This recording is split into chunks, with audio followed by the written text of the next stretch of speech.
Hola, ¿cómo está? Bienvenida, bienvenido nuevamente a esta su entrevista, la entrevista de la semana. 107.5 es su dial, el dial de la radio de la Universidad de los Lagos y por supuesto las pantallas de Lagos TV. Bueno, voy a presentar a quien me acompaña y digo bueno y rápido porque son pocos minutos para poder conversar con un tremendo invitado a quien vamos a presentar. Él es el doctor Hugo José Suárez, doctor en Sociología de la Universidad Católica de Lovaina y es académico en la Universidad Nacional Autónoma de México y se encuentra en nuestro país, en nuestra ciudad, en nuestra universidad, ahí por un vínculo, ¿cierto?, con el CEDER que nos va a ir explicando. Bienvenido a la entrevista de la semana, profesor. Encantado, un gusto estar aquí con ustedes.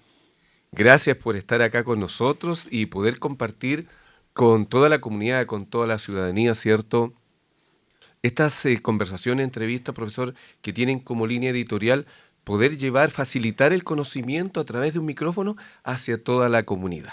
Correcto. Así que lo primero, preguntarle algo que es un sello acá en este espacio, en esta universidad, en este programa, es ¿de dónde es usted? ¿Dónde nació?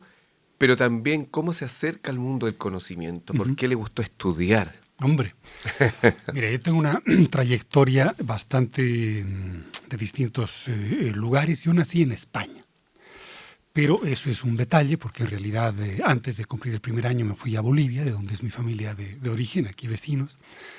Y luego, bueno, viajé por varios lugares, me doctoré en Lovaina, en fin.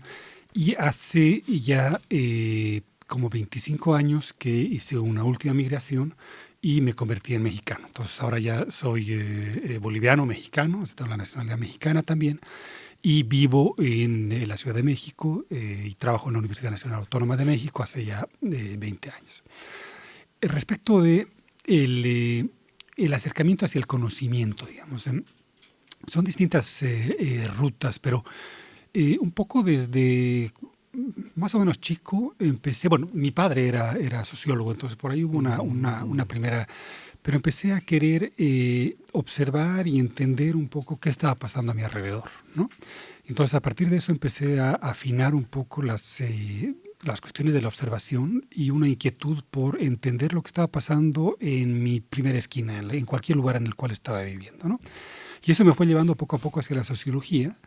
Y una de las ramas, particularmente la sociología, porque la sociología es muy generosa, es muy amplia, y particularmente, bueno, me dedico más a la sociología de la religión, pero sobre todo me interesa mucho también la sociología de la cultura. Me interesa mucho entender los comportamientos, entenderle la gente.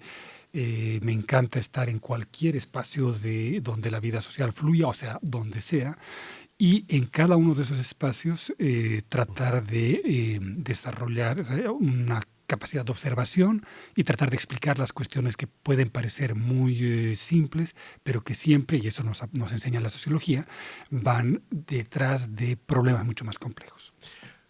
¿Le ha facilitado esta capacidad de observación, este análisis, el tener esta como raíz cosmopolita? Sin lugar a dudas, porque un poco el moverse en contextos distintos, finalmente lo que te hace la sociología es de alguna manera tratar de entender también los comportamientos del otro y tratar de entender lo que para algunos sería normal, lo que para algunos sería lo que es así porque tiene que ser así, y uno preguntarse, esto no es así porque tiene que ser así, es así por alguna serie de razones que ha llevado a eso. Y cuando uno se desplaza particularmente de un país a otro, de una cultura a otra, pero también de una clase social a otra o de un cuerpo a otro, en fin, pueden haber muchos desplazamientos, está acostumbrado a observar al otro, a lo diferente, a lo que no necesariamente es igual a uno. Y eso le suscita preguntas. Y en cuanto le suscita preguntas, le suscita inquietudes y una necesidad de una curiosidad, de una necesidad de tratar de responder esas inquietudes, ¿no? Esa palabra que usted dice, cierto, curiosidad, quienes nos ven, nos escuchan, generalmente surge acá en el ámbito del conocimiento, porque si observa a los niños, hay un mundo de los por qué siempre, y esa curiosidad sigue a través de la vida.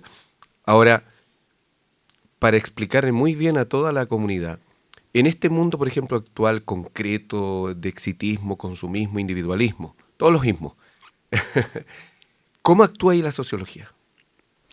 Mira, la sociología en realidad se encarga de construir conocimiento a partir de problemas muy específicos que tienen que ser construidos en el ámbito, digamos, de lo que la sociología tiene como instrumentos, como herramientas, y trata de darles una explicación que vaya más allá, sea del sentido común o sea de la tendencia dominante política o social de la época, ¿sí?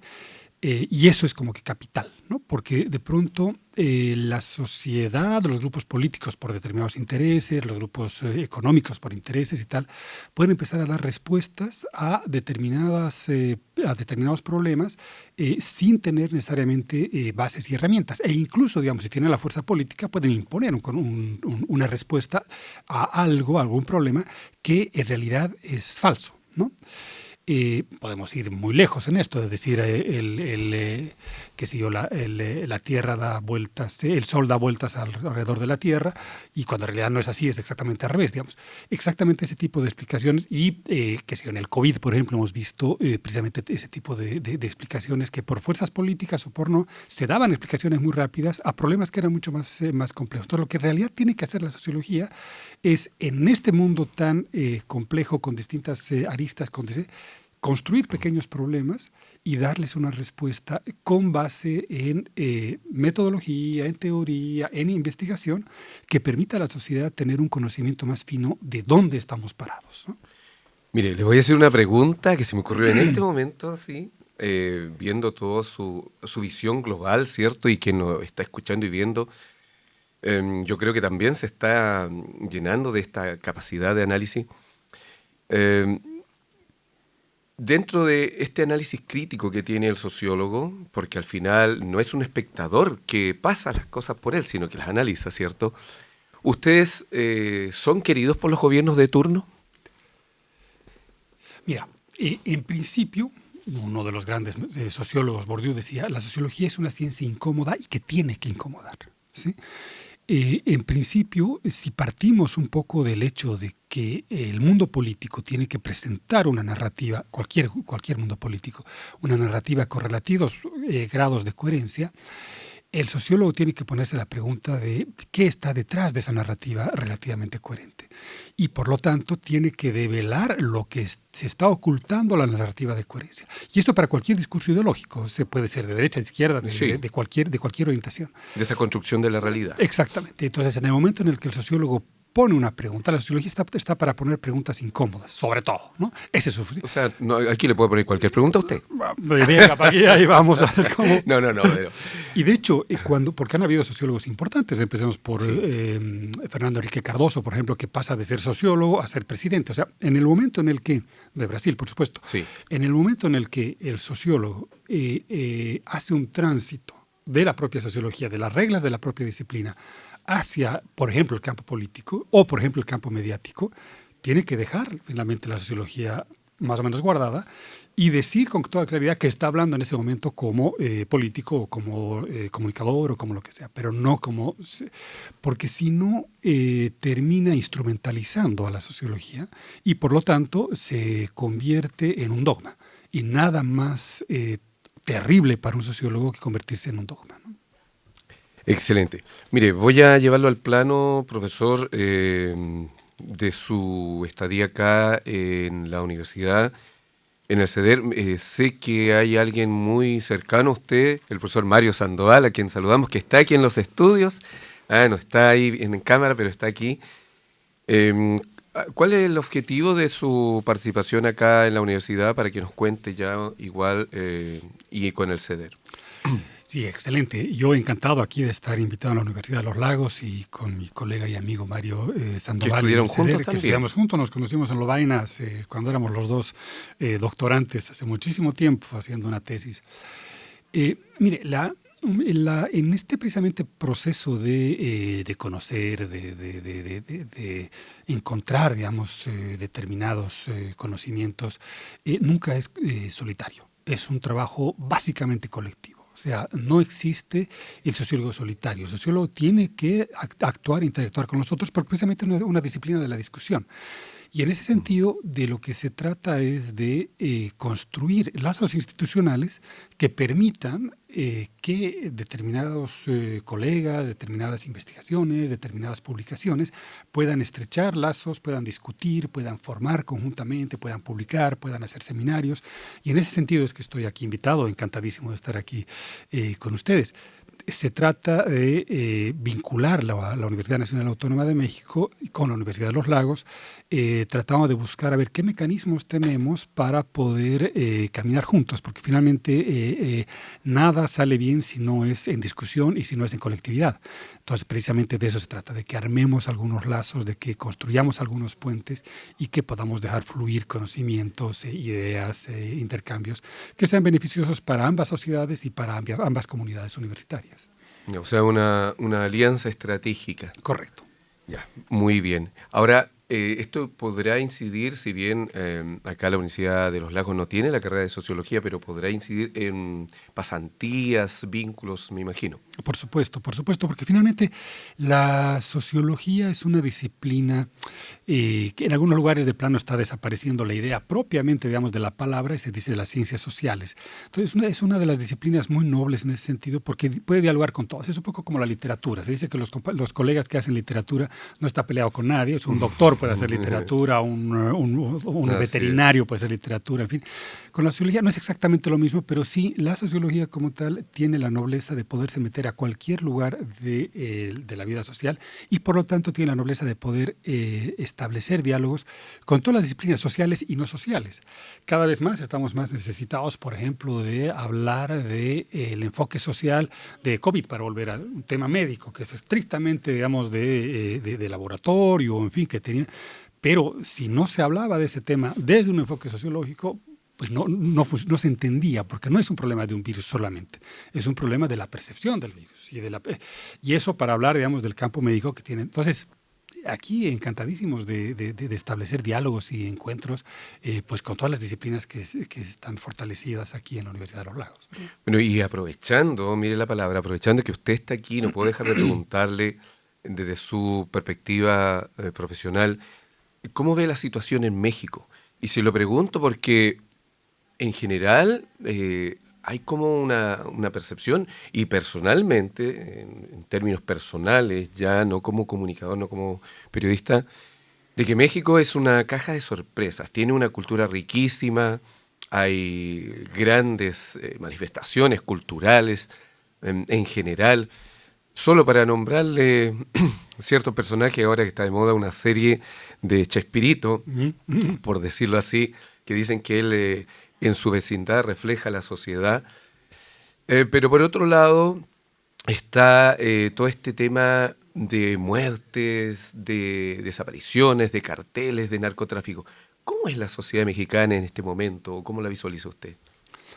Mira, en principio, digamos, hay que recordar que efectivamente, digamos, la potencia de la cultura mexicana, digamos, es un país que tiene una diversidad enorme, es un país enorme con muchísima gente, con una historia muy fuerte, digamos, labrada a partir de los siglos. Acabamos de festejar 700 años de Tenochtitlan, o sea, la ciudad estaba allá hace 700 años y después llegaron los españoles y después llegó la independencia y después llegó la revolución.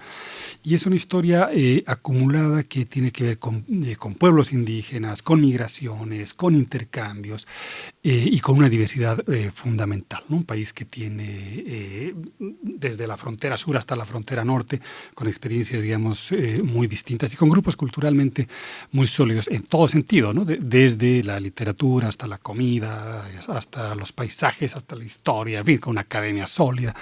En fin, me puede salir un discurso nacionalista, sí, pero digamos, en todo caso me parece uno de los referentes culturales a nivel mundial. Entre las dificultades tiene enormes desafíos también, ¿no? Es un país y uno de los desafíos, sin lugar a dudas, que está transversalmente, y uno de los desafíos dolorosos, digamos, de este último periodo, es precisamente la violencia y particularmente la violencia vinculada al narcotráfico y a los grupos criminales, ¿no? Sin duda es una de las heridas abiertas ahorita en México.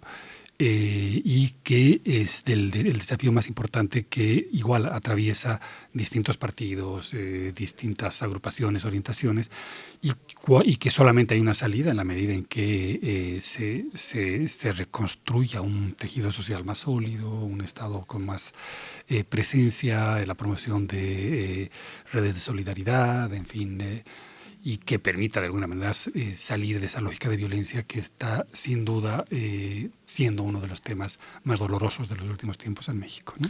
Así es. Bueno, y se lo preguntaba yo también porque nuestro país justamente ha tenido, cierto, sobre todo en los últimos años, un incremento también en violencia, con crímenes que antes, no sé, si asaltaban a alguien era con un arma blanca, con un disparo, ahora no, hay mutilaciones, es todo un fenómeno que existe.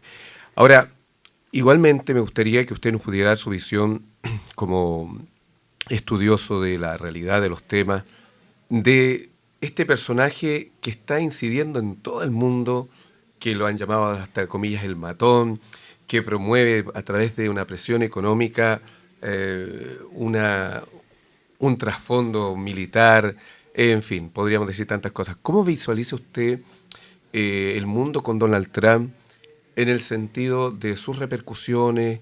No que analicemos el personaje, ya sabemos que es un personaje, pero en esta política exterior, en estas situaciones, cierto, geopolítica, Gaza, por ejemplo, o sea, serían tantos, pero ¿cuál sería su visión de lo que está pasando y a qué nos puede llevar?